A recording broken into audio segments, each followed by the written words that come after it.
Tonight in Washington, the lawsuits are piling up. 65 days in office, and President Donald Trump is facing at least 137 legal challenges to his actions. Now a face-off between those accusing the White House of massive overreach and those who say, quote, activist judges are standing in his way of his priorities. Here's national correspondent Christine Frizzell. I'm going to sign this one. In response to the abundance of executive orders signed by President Donald Trump in just 2 months, an abundance of lawsuits challenging what he views as his presidential power. In many cases, they're filed by Democrats with federal judges they see as like-minded, a practice that's been used by both parties. Activist judges are a serious threat to our system.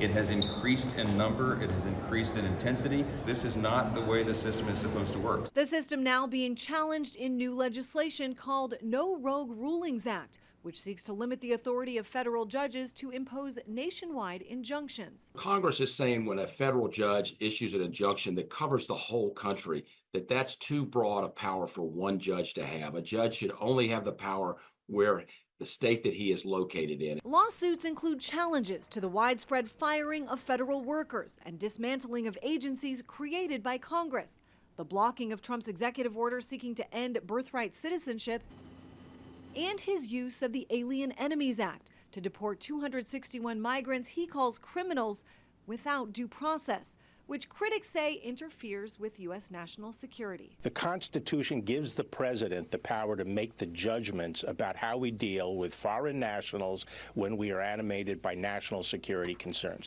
It's his call, not a district court judge's call. But others argue there is a valid reason for the long list of lawsuits, that Trump has time and time again pushed the limits of presidential power. On the 250th anniversary of our overthrow of a king, Congress needs to step in and say that the presidency has become too powerful. We've got to look at the abuse of emergency authorities, the abuse of tariff authorities, the abuse of domestic law enforcement authorities. President Donald Trump laying bare the reality that democracy can be messy, raising questions about the Constitution and our laws nearly every day.